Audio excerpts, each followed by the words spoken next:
Hello and welcome to this literature revision system lesson on Byron's When We Two Parted for AQA GCSE Literature. This is the third lesson in a series of presentations that will prepare you for the love and relationships poetry question. Hopefully you've seen the introductory lesson and the lesson on Elizabeth Barrett Browning's I Think of Thee. But please remember also to check the website, the links below, for free vocabulary lessons that will introduce you to some of the key terms and the key language we'll be using in this analysis. Okay, context. This is a lyric poem, and Byron used that form to express personal, private emotions. Byron here expresses his sorrow and regret at the end of a relationship. Byron was famously mad, bad, and dangerous to know, as one of his lovers described him. He was active in the Georgian period. This poem was written in 1816. The Georgian period was the era just before the Victorian times. So as Byron was sexually very active, he was predatory, promiscuous, he had a series of scandalous affairs. This was quite shocking for Georgian times. This poem was written a year after the separation from his wife, and some believe that it expresses his regret at the end of that relationship. However, he'd also recently left the country, leaving behind numerous lovers, including his half-sister with whom he was having an affair, shockingly. But most people believe that it's thought to be about his heartbreak when he learnt that his affair with a married aristocrat, Lady Webster, had ended because she had begun an affair with another man, Lord Wellington, who's famous as the commander at the Battle of Waterloo. Okay, the poem. When we two parted in silence and tears, half broken-hearted to sever for years, pale grew thy cheek and colder thy kiss. Truly that hour foretold sorrow to this. The dew of the morning sunk chill on my brow. It felt like the warning of what I feel now. Thy vows are all broken, and light as thy fame, I hear thy name spoken, and share in its shame. They name thee before me, a knell to mine ear. A shudder comes o'er me. Why wert thou so dear? They know not I knew thee, who knew thee too well. Long, long shall I rue thee, too deeply to tell. In secret we met, in silence I grieve, that thy heart could forget, thy spirit deceive. If I should meet thee after long years, how should I greet thee? With silence and tears. Okay, to summarise the content, the speaker Byron expresses sadness at the end of a love affair. Because it was a secret affair, he feels ashamed of the relationship and isolated because he can't tell anyone about his misery. He feels that he will continue to be hurt because his lover was untrue. Okay, and it's this last aspect. If we consider but the personal context of Byron's chaotic love life, then perhaps this idea that he was heartbroken may be less than sincere or less than believable. Was he really hurt, or was he play acting the part of the heartbroken lover? Okay, as with any of these poems, there's so much that we could focus on, but as always, we're going to focus on the beginning, middle and end, and that will help us construct 3 paragraphs of analysis that will form our essay. So here we're focusing on the ideas I've highlighted. The yellow highlighting is for the first paragraph, the blue is for the middle, and the green is for the end. And notice how we're going to connect the ending to the beginning. Okay, it'll be really useful for you to make notes as I'm explaining the ideas. Annotations will appear on the screen. You can copy those into your anthology, and don't forget to highlight the quotations with that. And again, any vocabulary you're unsure of, for example, for this first paragraph, we're going to use words like ambiguous, disingenuous. There are exercises on the Literature Revision System's website that will help you become familiar and learn that vocabulary. Okay, so let's begin with half broken-hearted. Byron's heartbreak might be interpreted as it's ambiguous. We're not sure exactly. That idiom, broken-hearted, it's a phrase that's commonly used. It suggests perhaps his bitterness that this affair was not real love. It was half love, half broken-hearted. But it might also suggest his resentment or even self-pity, as he feels that only his heart was broken, only half of the two of them, only him, was affected by this. Also, the image itself, heartbreak, is a cliched image. And that means it's a phrase, a metaphor that's been used so many times it's become part of the language. It's nothing original about it. Everyone uses this to describe emotional pain. But for Byron, a uniquely talented poet, to use that phrase as the key to describe his misery, we might think perhaps that it's emotionally detached from his supposed pain. It's not a raw expression of his loss. And that makes me think perhaps that Byron might be disingenuous here. He's pretending. He's adopting the expected or stereotypical role of the heartbroken lover whose love is not returned, whose love is unrequited. Considering Byron's reputation, this would have been seen as almost comically unbelievable to some people. Okay, so those are all the ideas for our first key paragraph. You may want to pause and continue to make notes. Well, we're going to move on to our second paragraph analysis now, which is focusing on these ideas highlighted in blue. We're going to focus initially on the archaic pronouns, thee and thy. So that old-fashioned language, it wasn't common usage in Georgian times, but it was used in church. And so this creates a sacred religious tone to his words, and perhaps reminds us of the sanctity of wedding vows. And this might be mocking. It might be Byron ridiculing the idea, making fun of the idea that there was anything pure or sacred about their secret and illicit affair, perhaps out of the bitterness when he learnt that the lady he's supposed to have loved had begun an affair with somebody else. The word knell, used to describe the sound of her name, when he says he hears her name, it's a knell to mine ear. That reminds us of a church service, but it's a funeral this time. The sound of a church bell to mark someone's death is called a death knell. And so this conveys a bitter, ironic attitude to the end of the relationship, that it's dead. There are other macabre images of death, and that's why I've highlighted from verse 1, pale grew thy cheek and cold.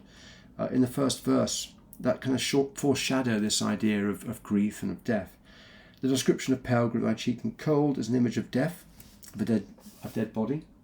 And this perhaps suggests the grief that Byron felt when he learnt his lover, Lady Webster, was in love with another man, reportedly Lord Wellington. But also with this, we've got the rhythm. And again, to make these technical points about the way the language works will help you attain marks at a high level in the mark scheme. So the poem was written with what's called an accentual rhythm of sequences of 2 stressed syllables in each line. But in this line, there are 3 stressed syllables. There's pale, there's cheek, and there's cold, which disrupts the rhythm, perhaps to show Byron's emotional disturbance and his heartbreak. Okay, so again, you may want to look at some of the language here. Funereal, for example, or irony, sanctity. All of that's explained on the website.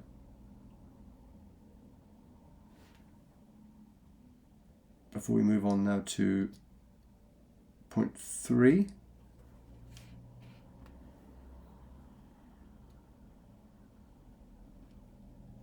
Which will focus here at the end of the poem, the final analysis. We're going to focus, as we always do on the end of the poem, and Byron ends with an image of isolation, and it's repeated from the poem's second line. Very similar phrasing: in silence in silence and tears, in silence I grieve. And when you repeat words at the start of a line, that's called anaphora.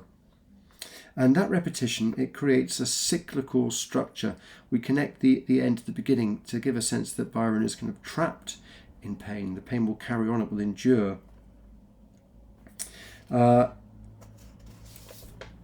He also uses in the phrasing what's called poetic inversion. That's changing the usual word order from I grieve in silence to in silence I grieve.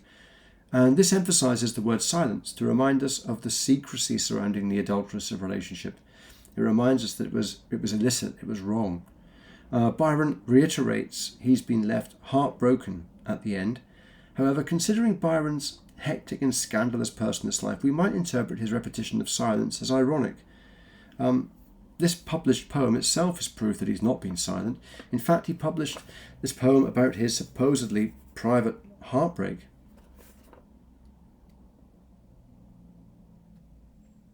Okay, so those are all the key ideas for the analysis. Now I'm going to show you how to construct a paragraph of analysis using those ideas, and we'll follow the same consistent system that is matched to the framework of the mark scheme, where we make a point about the context, we evidence that of the quotation, we use terminology, we analyse the method and develop the explanation, and then we link that perhaps to another quotation so we have even more development, or we create a comparison to the other poem. And by doing that, we'll be meeting all the requirements in the mark scheme. It follows that PETAL as an acronym construction that's used in lots of schools. You may already be using that. Okay, so for example, let's remind ourselves of the notes we made on the first quotation, half broken hearted. So using those key ideas, we're now going to turn that into an essay style.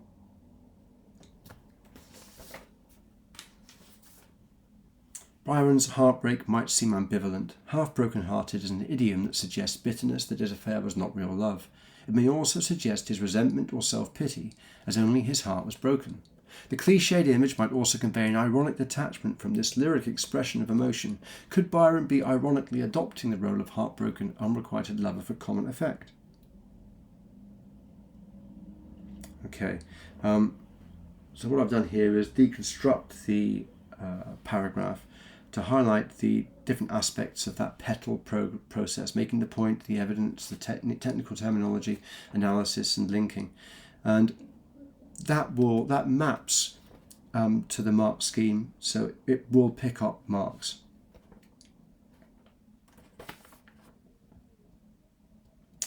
Okay, so the exclusive ebook that's available via the link below at the Literature Revision Systems website, it breaks this paragraph structure into manageable chunks, which are staggered horizontally across the page in a chart form, so that you can focus step by step on this process. So this is an example of how that initial paragraph on Half Broken Hearted breaks down into these different stages of analysis.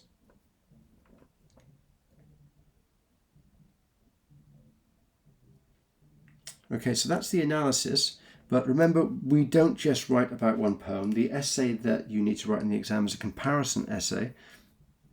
It's a comparison between two poems, and if you've seen the previous lessons, you will know that for the literature revision system for the love and relationships poetry, I recommend that you compare each poem about romantic love back to Elizabeth Barrett Browning's Sonnet 29.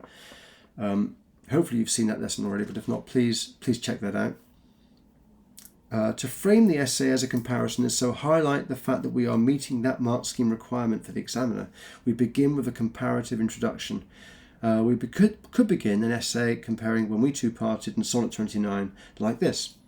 Both I Think of Thee and When We Two Parted describe a secretive romance. So that sentence establishes what they have in common. We're making a comparison there. However, Browning's sonnet is an intense expression of love for her fiancé who her father forbade her to marry. So we're showing our knowledge of the context of that poem there. Whereas Byron's lyric poem ostensibly conveys his sadness when he learns his lover, a married woman, is seeing another man.